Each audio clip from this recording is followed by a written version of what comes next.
Napakagandang napakagandang isipin yung mga magulang natin. Parang i-prepare tayo for something bigger. And of course, pag tinuturuan tayo, sabi yung matandaan ko lagi, ito yung gawin mo, ito yung ganyan. Maraming sinasabi ang ating mga magulang. And of course, marami ng magulang dito eh. Marami ng parents. Baka ibang magulang yung iniisip niya. Baka ibang magulang na yun. Ganito gawin mo, anak. Ito, mas maganda to. Diba? Parang nag-i-input sila ng magagandang idea na minsan para sa mga ibang bata nakakatulili na. Parang nakakairita na kumbaga. Diba? Nakakairita na yun sa ibang bata eh pag masyadong parang ito na naman si mami ito na naman si daddy. Leave me alone. Diba?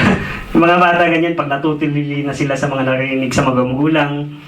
Pero hindi natin maintindihan ng bata tayo na dapat pala sundin natin ang sinasabi ng ating mga magulang. Why? Bakit natin sundin? Because ituturo din naman natin ito sa ating mga anak. The next generation. Ito yung mga anak nila eh. Yung mga itinuturo natin sa kanila. Ito yung naituro nila sa akin at ituturo ko sa magiging anak namin at yung apo hanggang sa mga next generation. And you know, each time na kapag tinuturuan tayo ng mga parents natin, like I said, they want us to be better than yesterday. They want us to be more mature than before. Tama po ba? They want us to be successful. They want us to be better you. They want us to be a new you. Yan ang parents. Laging pag ang gusto nilang makita sa kanilang mga anak. And the same measure po sa church. The same measure po sa church. Sino ba naman ang mga church leaders na hindi ayaw umangat ang kanilang mga members. Kaya nga meron tayong mga potential. Meron tayong mga Bible studies. Meron tayong prayer meeting. Yan. At for sure, nakita nyo kanina yung mga schedules ng mga Bible studies natin. So, each sermon, lalo na sa sermon, each sermon na napakinggan natin, ang Panginoon ay nangungusap sa atin. O baka nakikinig lang tayo, lusot sa kabila kaagad. Tinuturuan tayo ng Panginoon, and God, the same thing sa parents. More than the parents, God wants us to be better than yesterday. And God wants us to be a new you. God wants us to be a new you. And that's today's sermon. The new you is to follow Christ. The new you is to follow Christ. So samahan ninyo ako na basahin ang scripture natin at tignan natin ano nga ba yung nasa likod ng title na ito. Ang ganda oh. The new you. Baby talaga no, new. Is to follow Christ. Footprints. Diba? John 21:15 to 22. When they had finished breakfast, Jesus said to Simon Peter, Simon, son of John, do you love me more than these? He said to him, yes, Lord. You know that I love you. He said to him, feed my lambs. He said to him a second time, Simon, son of John, do you love me? He said to him, yes, Lord. You know that I love you. He said to him, tend my sheep. He said to him the third time, Simon, son of John, do you love me? Peter was grieved. Nalungkot siya. Because he said to him the third time, do you love me? And he said to him, Lord, you know everything. You know that I love you. Jesus said to him, feed my lambs. Feed my sheep. But then, nagpatuloy ang Panginoon. Truly, truly, I say to you, when you were young, you used to dress yourself and walk wherever you wanted. But when you are old, you will stretch out your hands, and another will dress you and carry you where you do not want to go. This, he said, to show by what kind of death he was to glorify God. And after saying this, he said to him, follow me. Peter turned and saw the disciples whom Jesus loved following them. The one who also had leaned back against him during the supper and said, Lord, who is that is going to betray you? Nalala niyo yung Last Supper. When Peter saw him, he said to Jesus, Lord, what about this man? Jesus said to him, if it is my will that he remain until I come, what is it to you? You follow me. You follow me. Sabi ng ating Panginoon. Kaya title niyan is, the new you is to follow Christ. The new you is to follow Christ. Sa scripture po natin, ito po yung tagpo na third time nang nagpakita ang ating Panginoon. It is the third time na nagpakita ang ating Panginoon sa kanyang mga disipulo. And I believe that tayo lahat alam itong very, very, very significant na tagpo na ito. Sinong hindi nakakalam dito? For sure. Alam niyo po ito. Yung 3 beses na nag-I love you. Nang do you love me? Nagtanong ng do you love me? Pero balikan natin muli yung at tignan natin yung perspective ni Peter. Yung perspective na meron doon kay Peter. Let's kilalanin muna natin. Who was Peter? Who was Peter? Si Peter ay isang napaka-enthusiastic na tao. Napaka-eager, kumbaga. Napaka-zealous. Committed. Hindi committed yung baka ibang committed yung committed. Strong-willed. Yan si Peter. Firm. Ibig sabihin yan. Firm siya. Kung mag-desisyon siya, yun na yun. He knows what he's doing. He's determined to finish. Ano pa? Karakter niya. Impulsive. Impulsive po siya. Yan. Basta gawa na lang na hindi iniisip minsan kung ano yung pros and cons. Yan ang karakter ni Peter. Brush. Hindi po yung brush na Another term. Ba't po brush ang nilagay ko dyan? Self-confident siya. Self-confident. Sabihin natin over self-confident. May over ba? May over self-confident siya. Ano pa? Outspoken disciple. Totoo po, outspoken disciple po siya. Siya yung laging parang spokesperson ng disipulo, yung 12 disciples. Sa 12 disciples. Siya po yung outspoken sa kanila. And what else? Si Peter. Of course, he is a disciple. And one of the best friend or closest friend ng ating Panginoon, si Peter, he became fisher of man. Dati, fisher of fish. Tapos, fisher of man. After that, of course, naging apostol po siya. And, yung kanyang tinuring, pillar of church. Siya po yung naging pillar of church. At yan po si Peter. Ito lang yung mga nakatala eh. But we don't know, yung mga nauna kanina, we don't know, baka meron pang mga ibang character si Peter, or failures, let's say. Because some of those are failures niya. And of course, hindi tayo malayo sa kanya. hindi tayo malayo kay Peter.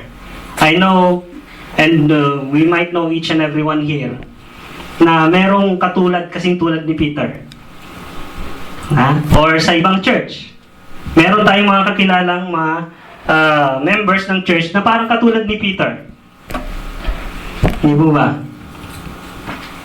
And of course, yung pinaka niyan, si Peter means madalas nafe-fail pa rin ang Panginoon. At doon tayo siguro common sa kanya. We fail the Lord Jesus Christ. We fail Him.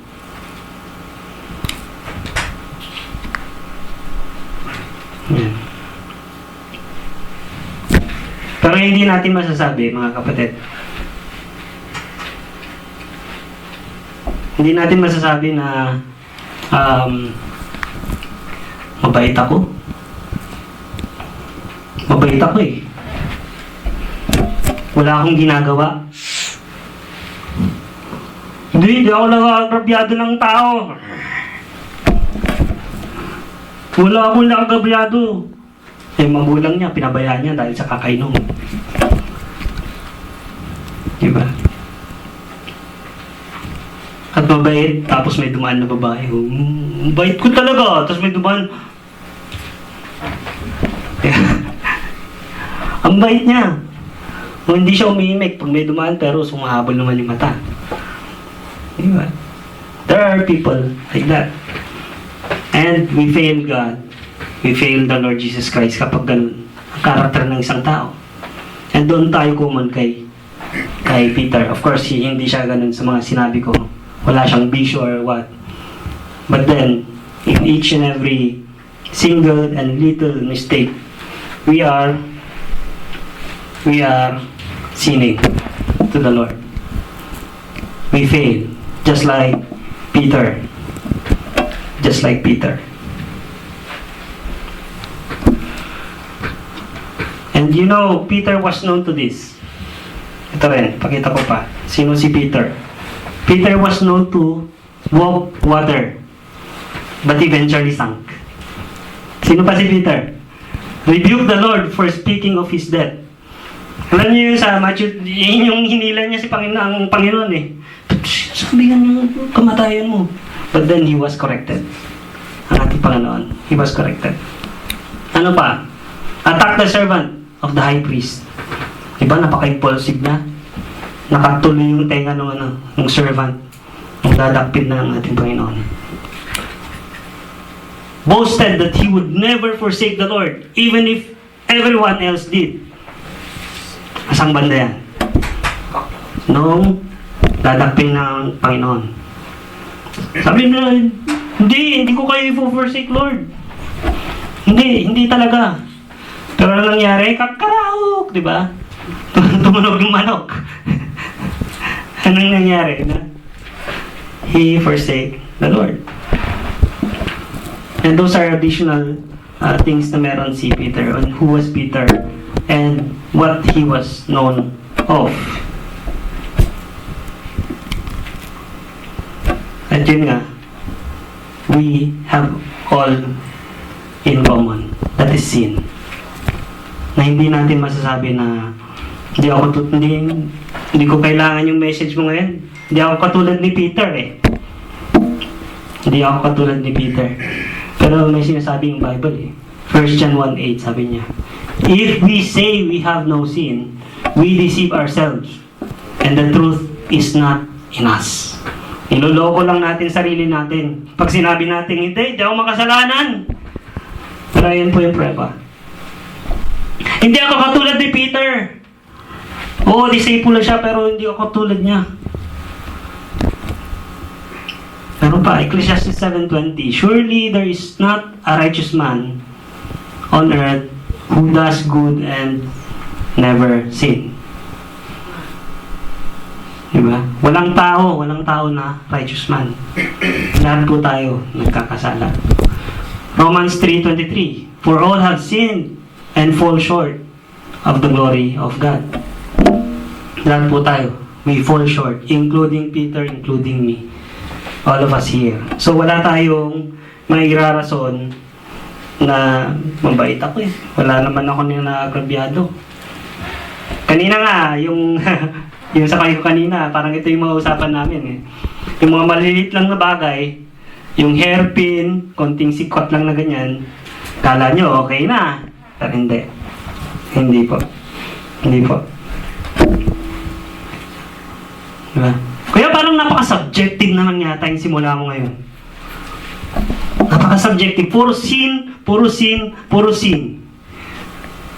Huwag lang kayo sin zone, ha? Makinig lang din po kayo sa mga naka-online. Puro sin.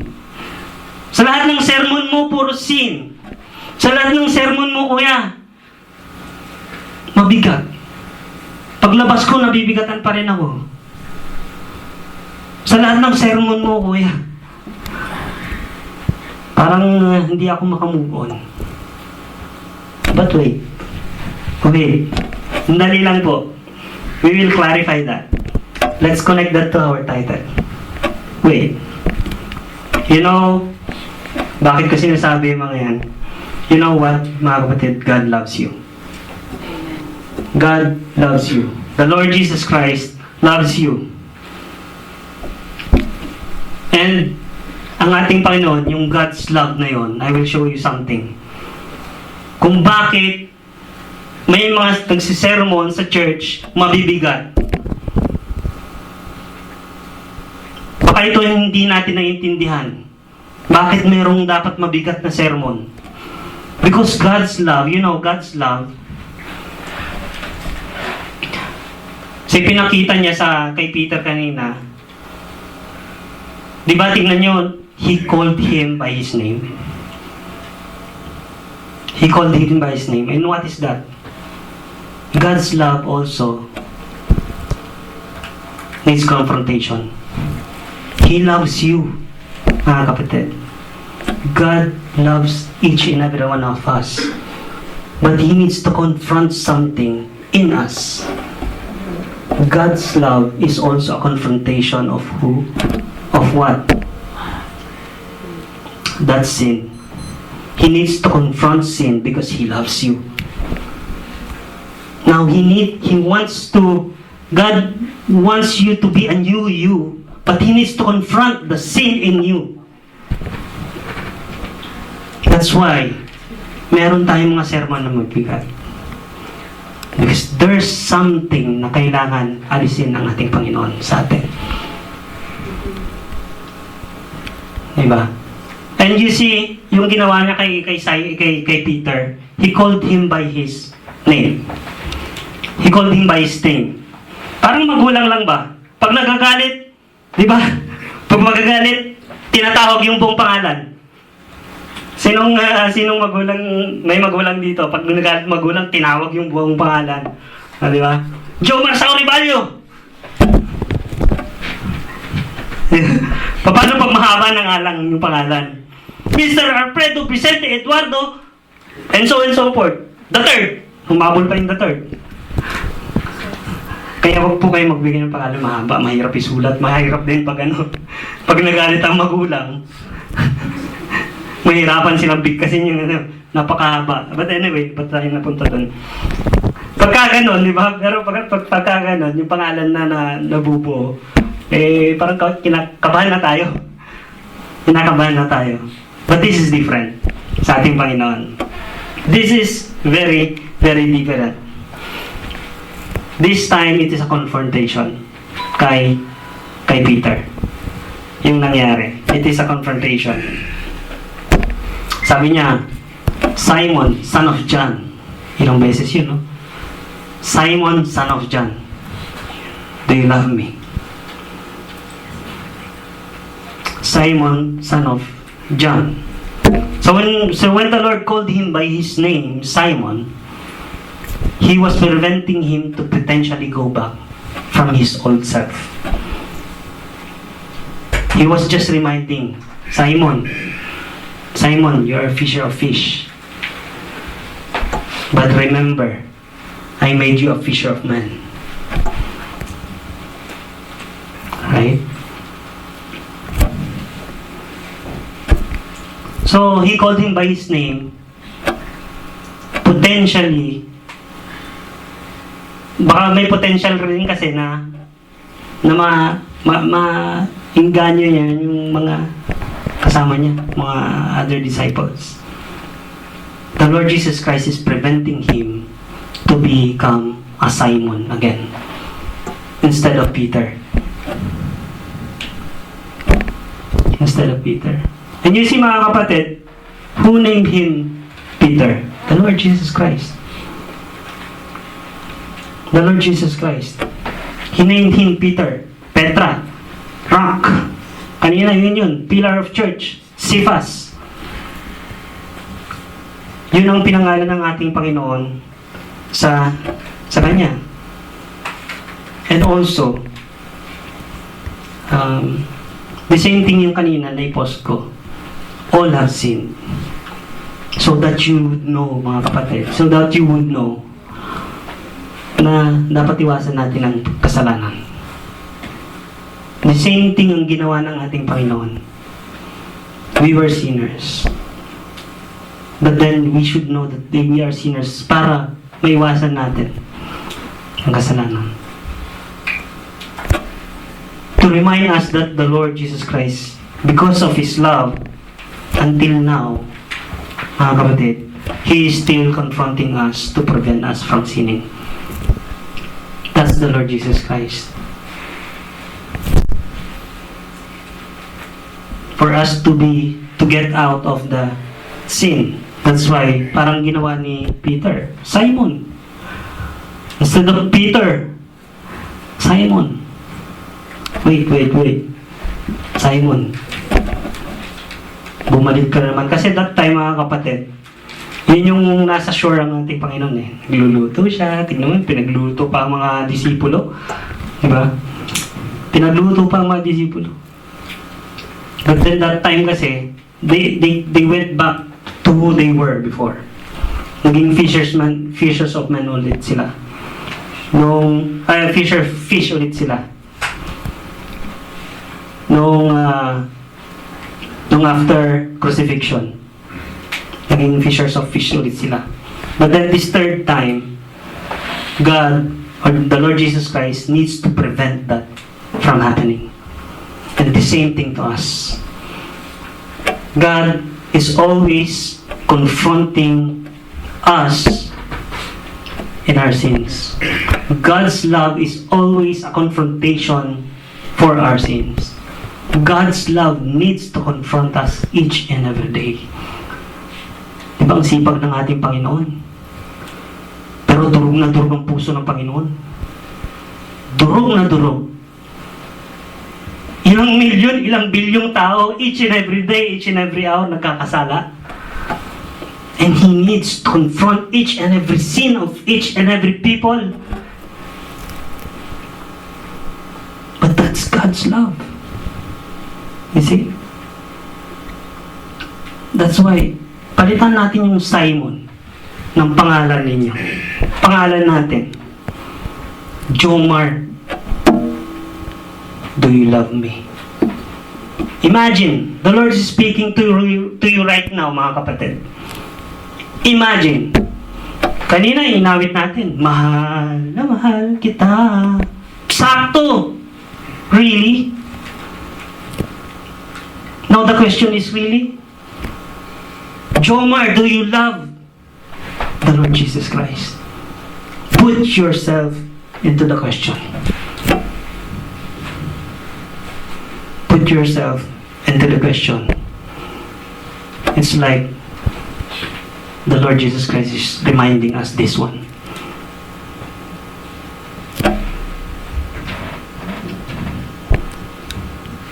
And you know what? Loving more on our possession. Kasi yun yung si Peter eh, kaya bumalik siya. That's his love. Yun yung love niya, yung possession niya, yung fishing. And loving more of our possession than our Lord Jesus Christ is something hindi katanggap-tanggap sa Kanya. Kaya nga tinanong niya eh, do you love me more than this? Hindi yung una, hindi lang sinabi, do you love me? He's saying, do you love me more than this. Plural. Marami. What are these? Vices. Pagsisigarilyo. Pag-iinom. Pambababae. Narcissistic. Masyado ng selfie dito. Nandun lang naman sa pwesto. ML. Napupuyat dahil sa ML. Napupuyat sa K-drama.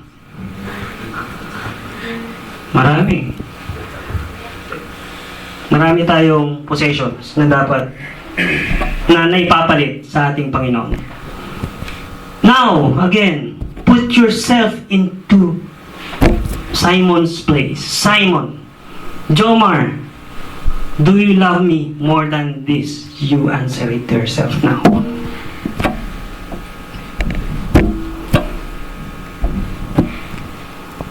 And you know what yung love na binabanggit ng ating Panginoon dito? Do you love me? Yung love na binabanggit ng ating Panginoon dito, if tignan niyo sa translation nung verse na yan, John 21:15 to 17, punta kayo sa Greek translation. Sabi niya, do you agape me? Di ba, agape is the highest form of love? Yung highest love? Do you agape me? More than this?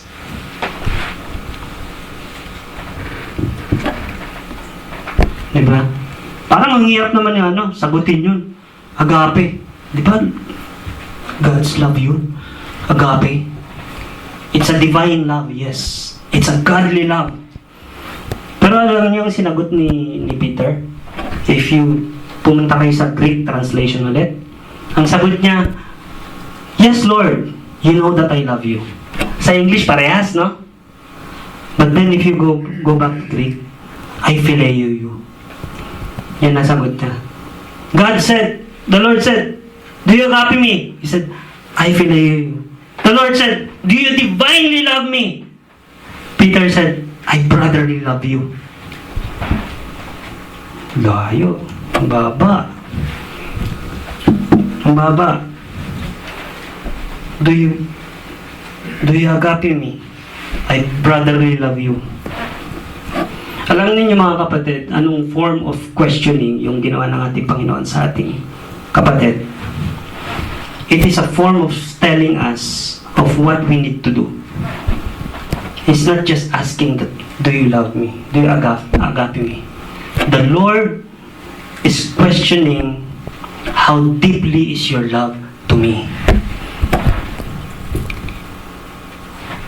He's questioning that. And telling us what we were to do. And what is that? What is that? Ano ba yung agape? Ano ba yung divine love na yun na sinasabi ng ating Panginoon? The answer is in the Bible also. Still, agape. The agape love is in the Bible. Mark 12:30. Wala po yata dyan. It's in Mark 12:30. That's the agape love. You can search it on your Bible. Sa inyong mga cellphone. Mark 12:30. Sabi niya, and you shall love the Lord your God with all your heart, with all your soul, with all your mind, and with all your strength. Full blast. That's the divine love for the Lord. Bakit? Sa kanya ito eh. Sa kanya galing ito eh. You shall love the Lord your God with all your heart, with all your soul, with all your mind, and with all, dinagdagan ni Mark with all your strength. Kay Macho, 3 lang eh. With all your strength. Why? Bakit nasabi na agape love yun? Sabi ni Matthew, this is the first commandment. Ano yung second commandment? Love your neighbor as yourself. Sa New Testament po yun. Dahil yung sa Old Testament po yung unang tipak ng bato. You love the Lord your God. Yung pangalawang tipak is to love your neighbor. Yun yung 10 commandments po. From Old. Ito kasi yan eh. Sa New Testament. You see. And that's the confrontation ng ating Panginoon sa atin. His love confronts us to be aware of our sin and to love Him with a divine love. And He wants us to be new with our love. And the same thing kay Peter. That's why He is asking Peter, do you love me more than this? Walang pakinabang yung mga yan. Mga nandyan sa mundo, walang pakinabang. Of course, I am the one who gives. Magagamit mo yan. Pero kung ginagamit mo naman yan, saka walang kapararakan, walang pakinabang yan. Pero kung inuuna mo yan, more than me, walang pakinabang yan. Kaanihin mo rin yan pagdating ng araw. Sabi nga ni Kuya Lito kanina. Sabi ng ibang Kristiyano daw, bakit nung naging Kristiyano ako, ganito na yung naging buhay ko? Break na naman.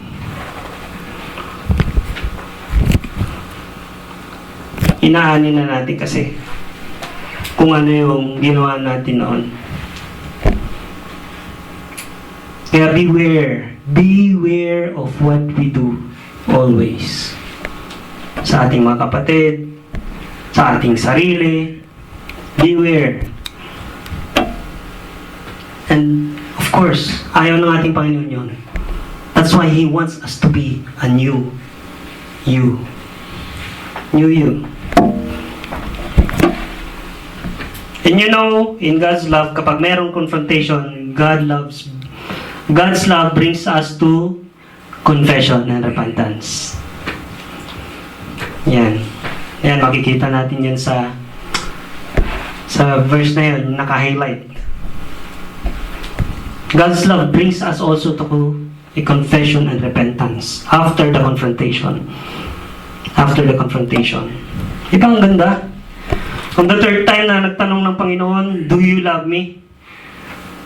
Ang reaction ni Peter, hindi na napigilan eh. Nag-grieve na siya. Nalungkot na. Nalungkot na. Nakakalungkot nga naman. Diba sabi ko na mahal nga kita eh. Ba't ang kulit mo naman? May mga nakaka-relate. Hindi po hindi po phileo agape po ito. Pero mamaya, makita natin kung agape ba o ano. The fact na sumagat si Peter sa ating Panginoon, Lord, you know everything. You know that I love you. Sabi niya ganun. That form of, yung phrase na yun, he's already confessing.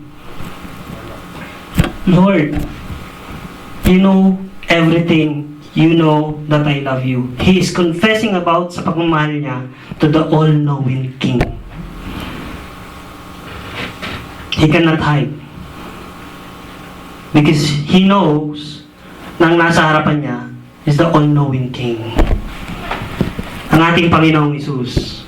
And that grief na nararamdaman na yung ating kapatid, that grief is not a normal grief. Hindi normal na pagkalungkot. Hindi po. If you want to see it deeply, basahin niyo ulit-ulit yan. It's not a grief, a normal grief na nalungkot na lang. Hindi. But it was a godly grief. It was a godly grief. Why? Because I believe nakita ni Peter na mahal talaga siya ng Panginoon. And the same as us. Yung alam nyo yung each and every time na may nangyayari sa buhay natin, nakakaalpas tayo. Each and every time na mayroong problema, mayroong sakuna, nakakaalpas tayo. God is reminding us, I love you. I love you. And yet, kapag Friday, nasan po tayo?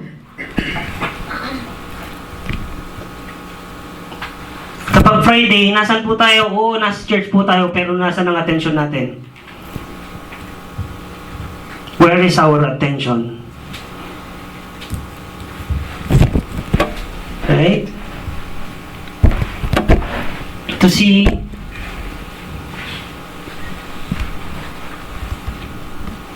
so nakita ni Peter na mahal talaga siya ng Panginoon. But you see, the Lord Jesus Christ, He never stated His failures. He never stated His failures. Hindi ni-state ng ating Panginoon yung failure ni Peter. He just mentioned His name. But that doesn't mean na tinawag niya siyang Simon. That doesn't mean na tinatawag niya yung mga pinapamukha niya yung mga failures na no. There was no condemnation even. There was no condemnation. That calling of his name, Simon, is a prevention. Again, it's a prevention and confrontation, not to sin, not to go back from where he was before. And you know what? The Lord is always humble. The Lord is always humble para lang abutin tayo. Ito na yun, yung sinasabi ko. Tingnan natin nga kung love ba na agape yan o hindi. Sa third part na yan, bakit pinasabi yan? Sa third question ng Panginoon na yan, do you love me? Simon, son of John, do you love me?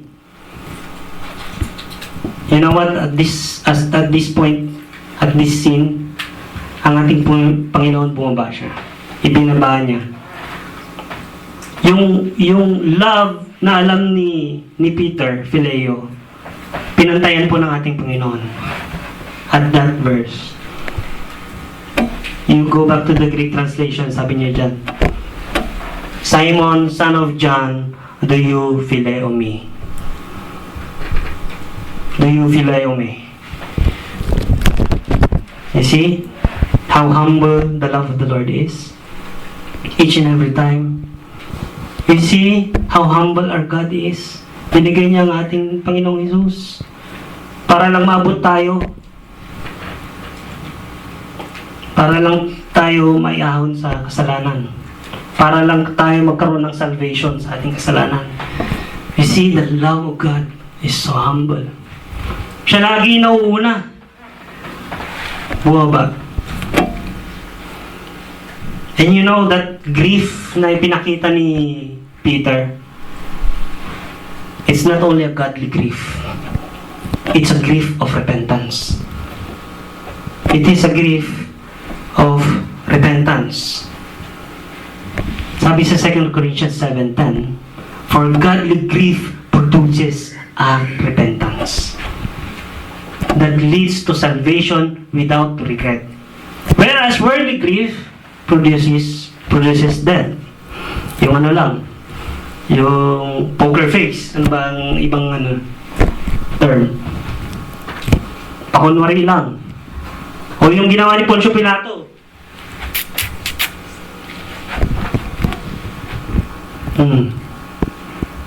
Nagsusorry siya, pamayat niya.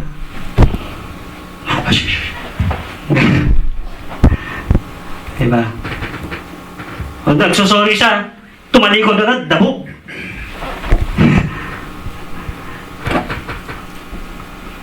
Those are worldly grief. But godly grief produces a repentance. We can see. God can see if you are really repenting. A godly grief, a godly repentance. Diba napakaganda ang love ng ating Panginoon. Salvation pa rin yung pinatutunguhan. His love. Napakaganda yung grief na ginawa ni Peter. Napakaganda rin. It was in public. It was in public. When he grieved, when he repent in front of the public. Bakit? Nasa public. He was in front of the disciples.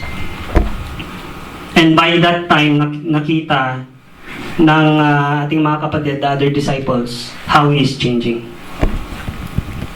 How he is changing. There was a public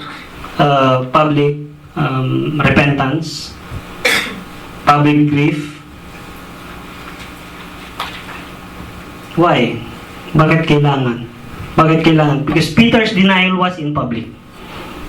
Yung Peter's, nung dinenay niya ang ating Panginoon, di ba, nasa public siya. Tinanong siya. 3 beses din. He was, nasa public po siya noon. Nasa public po siya. Peter was in the public. So that's why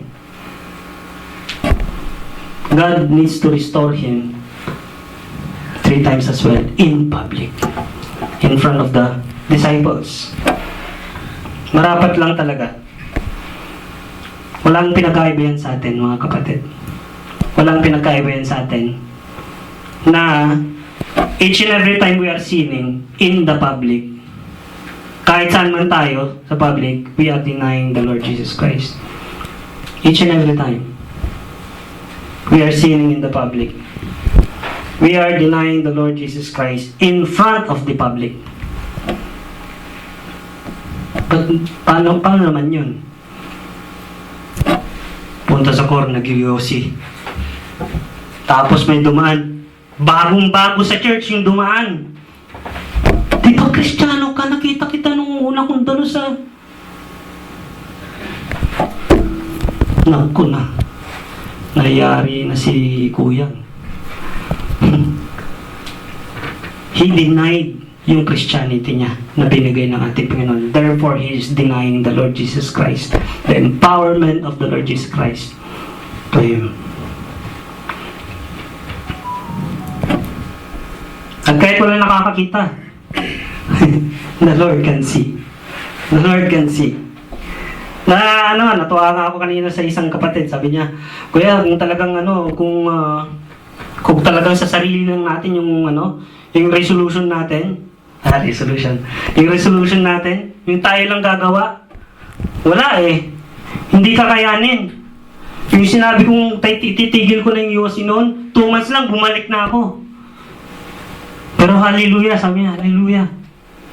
Nung kasama na ng Panginoon, nung nandun na ako sa church, lagi na ako nasa church. Alam niyo, natigil na daw siya 1 taon at 2 buwan. Bilang na bilang! Sabi niya, 1 taon at 2 buwan na akong hindi nag-yoyosi, Kuya. At naramdaman ko ngayon ko lang napagtanto. Sabi niya, nakakahiya sa Panginoon ginagawa ko. Pagkataas ng kain, pupunta ako sa likod. Nag-yoyosi pa ako dun. Pero hindi ko alam, nakasilip pala ang Panginoon. But now, sabi niya, 1 year and 2 months, bilang na bilang. Grabe. Praise God. Hallelujah. You see the change. You see the new you. Kung nasa piling tayo ng ating Panginoon. You see the new you when we follow Christ. You see? This is the effect. This is the confession. Ito yung bunga ng confession natin. Ito yung bunga ng confrontation ng Panginoon. Ito yung bunga ng repentance natin sa ating Panginoon. At may bonus pa. May bonus pa po. Ito, commission. Bonus yan. Why is it bonus? Tingnan natin. Tingnan natin. Yung mga commission na yan, yung bonus na yan, feed my lambs. Sabi niya ganun. Tend my sheep or take care of my sheep. Feed my sheep. Di ba bonus? Napakasaya po talaga. Bonus po yan talaga. Totoo.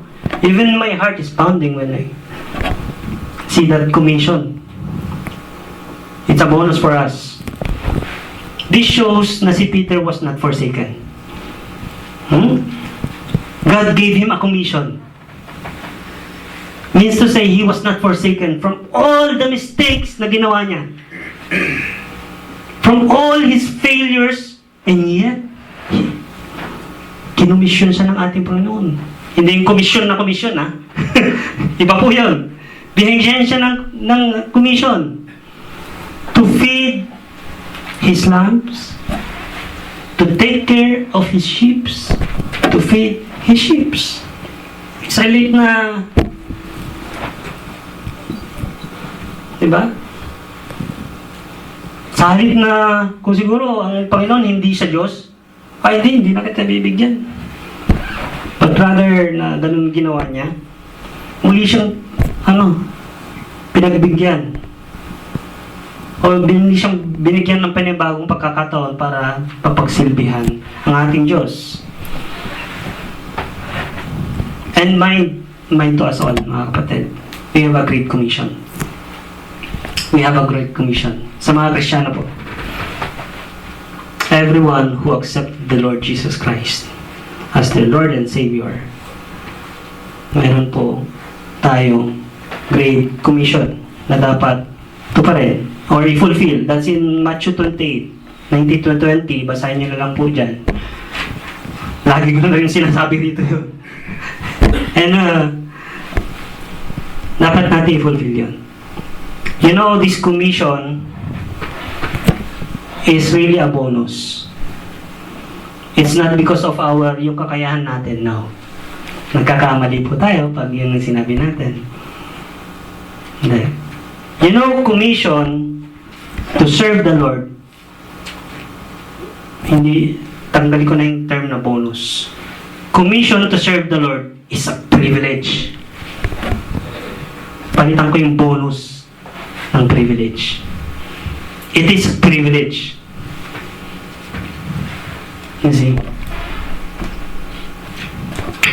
Saan kayo nakakita? Hari. Diba? Nagkasala na ka na't lahat, kukunin ka pa rin para i-serve mo siya. Yung iba nun, hindi na kita pagkakatiwalaan. Wala na. But then, the Lord, binigyan siya ng privilege to serve Him again. And the same thing sa atin po.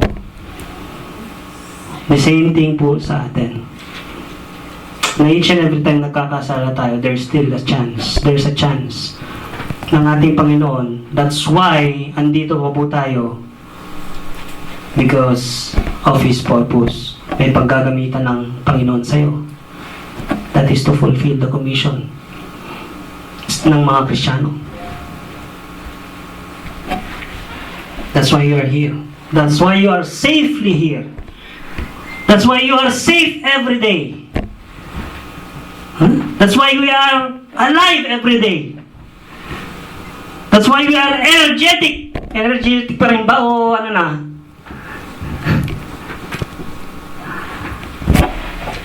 Yan. Now how much more? Diba, nung una, si Peter, binigyan siya ng task, he will just be a fisher of man. Diba? At marami po rito. Marami po tayo ditong mga kapatid na fishers of man. Or Andrew. Ang bilis mo ka-invite, oh. Yun yung laging panalangin sa ating Panginoon. Gift kasi. Maka-invite. Ang bilis. But then, of course, it is with the help of the Lord. Siya po ang talagang nag-i-invite. Siya po ang talagang nagdadala. Hindi natin pwedeng angkinin. Hindi, invite ko to eh. Hindi, akin siya. No. You were privileged. Dapat matuwa ka pa rin. You were privileged dahil ginamit ka ng Panginoon for you to bring someone. Tapanan ng Panginoon. At kailangan mo ipagpasalamat yun, mga kapatid. Sa mga nagiging Andrew dito, thanks be to God. Thanks be to God. If merong joy sa pagiging fishers of man, how much more kapag you are a shepherd. Kasi shepherding na po yan, yo. Feed my lambs. Tend my sheep. Feed my sheep. How much more joy you will have. And that's the joy I am feeling right now. And each and every person na naghahayag ng salita ng Panginoon. Not only the pulpit ministers, kundi lahat po ng naghahayag ng salita ng ating Panginoon. And nakita natin, di ba, sa buhay ni Peter, in 2 months later, sa Acts, Acts. Hello, Acts. He was empowered. Nung bumaba na po yung Holy Spirit, he was empowered. And you see yung change of life niya. Yung turnaround ng 180. Hindi po 360, 360. Gumano lang po siya. 180. From nakatalikod sa Panginoon hanggang hinarap niya ang ating Panginoon. Muli. And that's us. Lagi tayong tumatalikod sa ating Panginoon. Lagi tayong tumatalikod. O di kaya nagiging 360. Ikot lang ako. Dumaan lang ng Panginoon sa harap ko. 360. Diba? So, that's the joy nung pagkahayag ng ating ng. And there's you can see, mga kapatid, na that's also one indication that you are already a new you. Is if you are already shepherding someone. That's the new you. It's an indication and manifestation of the Holy Spirit na ginagamit ka na ng ating Panginoon sa kanyang paanan, sa kanyang upisan. That's the manifestation na talagang sinusunod mo ng ating Panginoon ay nakapagturo na or nakapaghayag na ng salita ng ating Panginoon. But then of course, not only that, dapat mahal niya ang Panginoon. Kaya nga tinanong niya do you love me? Do you love me? Do you love me? 3 times. Do you love me? Diba? So after nung tagpo na yon, nagsalita ulit ang ating Panginoon. And truly I say to you, when you were young, you used to dress yourself and walk wherever you wanted, but when you are old, you will stretch out your hands, and another will dress you and carry you where you do not want to go. Yun yung ipinakita dito na kung ano yung klase ng kamatayan ni Peter. Peter turned and saw the disciple whom Jesus loved following them, the one who also had leaned. Yun nga si John, kinalala niya yun. Sabi, ito, Panginoon, ako mamamatay, paano to? Ako mamamatay siya, paano siya? Sabi ng Panginoon, what is it to you? What is it to you? You follow me. Yun lang naman yun. Follow the Lord Jesus Christ. Of course, brothers keepers po tayo.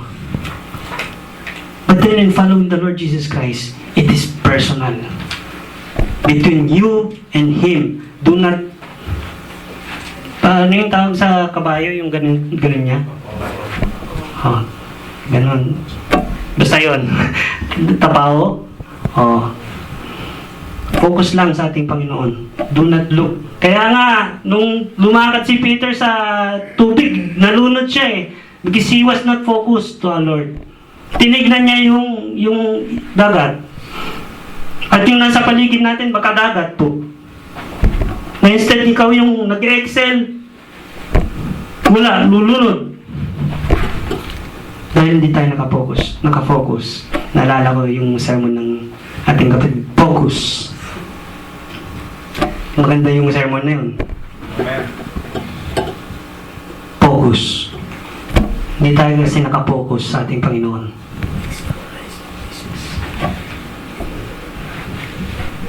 So, but then, mga kapatid, ang ibig sabihin ng Panginoon dyan, we are all saying na naniniwala tayo, oo. Anyway, ang demonyo din naman, naniniwala sa ating Panginoon. Nanginginig pa nga, sabi ni James. Maraming tao na naniniwala sa Panginoon. Even demonyo. Even si Satanas. Nakakausap niya nga ang Panginoon. Pero nanginginig sila, ang tao hindi. Ang tao hindi. But then, ang ibig yung sabihin dyan is, ikaw, anak, in-enjoy mo na yung buhay mo noon pa. It's about time for you to change your life. Follow me. Hindi ibig sabihin na ito yung gagawin mo, mamamatay ka katulad ni Peter. No. But we must glorify and love the Lord hanggang sa dulo ng ating buhay. Whichever kamatayan man ang dumating sa atin, we must love Him to the fullest. Divine love. You shall love the Lord your God with all your heart, with all your soul, with all your mind, with all your strength. Divine love must be bestowed to our Lord. So, when you repented and accepted the Lord Jesus Christ as your Lord and Savior, ito yung challenge. Leave the old you, mga kapatid. Leave the old you. You see our title kanina? Now is the time to be a new you. Now is the time to follow the Lord Jesus Christ. Kung hindi niyo pa po sinusunod ang yapak ng ating Panginoon, katulad nung bata kanina, bata pa lang, musmus pa lang, meron po akong si Precious, bata pa lang, kilala na, may takot na sa ating Panginoon. See? Huwag natin sayangin. This is now the time to be a new you, mga kapatid. Leave all behind our old self. This is now the time. New you. Kayo na. Bagong kayo na ito. For all those messages na napakinggan natin, this is now the time to change. Magbago na po. Maganda yung resolution. Maganda yung mga nakaraang messages. From Happy New Life, yung path, yung goal, relentless love, yung resolution. And now is the time sa mga napakinggan natin to be a new you. Follow the Lord Jesus Christ. As He said, follow me. Sabi niya kanina. That's what He said to Peter. And that's, sabi ko nga, palitan niyo yung pangalan ni Peter sa pangalan niyo. Pangalan natin. The Lord is talking to you now. Follow Him. Mga vices natin. Follow Him. Yung mga heartaches natin, follow Him. How He loved those unlovable. See? This is now the new you. Sabi natin, New Year 2021. Pag tama yung sinabi ng kapatid kanina, kapag wala ako sa Panginoon, hindi ko makakaya. But then this is now the new you. Follow the Lord Jesus Christ. That's the challenge. Leave the old you. Now, the new you is to love, serve, and follow the Lord Jesus Christ to the fullest. Amen. You shall love the Lord your God with all your heart, with all your mind, with all your soul, with all your strength. 1 Corinthians 6:19-20. Or do you not know that your body is a temple of the Holy Spirit? He is in you, whom you have from God, and that you are not your own. Hindi na natin pagmayayari ito. The time, the moment na tinanggap natin ang ating Panginoon, hindi na natin pagmamayari ito. No. For you have been bought with a price. Buhay ng ating Panginoong Hesus. Dugo. Therefore, glorify God in your body. Glorify Him. Follow Him. Follow the Lord Jesus Christ, how He glorified the Father. And that's the new you. Remember that God loves you. and that He needs to confront you, and that we need to confess and repent. But then, we need to fulfill His commission na binigay sa atin. Let's pray. Hallelujah, Lord. Maraming salamat, Panginoon. Sa araw na ito, salamat sa mensaheng ibinigay ninyo, Panginoon. You have shown us, Panginoon, yung bagong kami. Patawarin niyo kami, Panginoon, kung nagiging fishers of fish kami. Naging fishers of fish kami, bumalik kami sa old self namin. Pero salamat, Panginoon, you have prevented us to go back to our old self. And that your love, Panginoon, yung nagtigil sa amin. Salamat. Salamat, Panginoon, na sa mensahe niyong ito, it is a double-edged sword, really. Kaya, Lord, dalangin ko sa mga bawat kapatid ko. When this message pierced my heart, I believe also, Lord, it pierced them, their heart, and use it. Use it, O Lord. Empower those words na natanggap nila ngayon, Panginoon, to use it mightily for your glory, O Lord God. Muli, Ama, salamat po, salamat. Ito po ang aking panalangin sa pangalan ni Jesus sa pagpapalala ng Espiritu. Amen.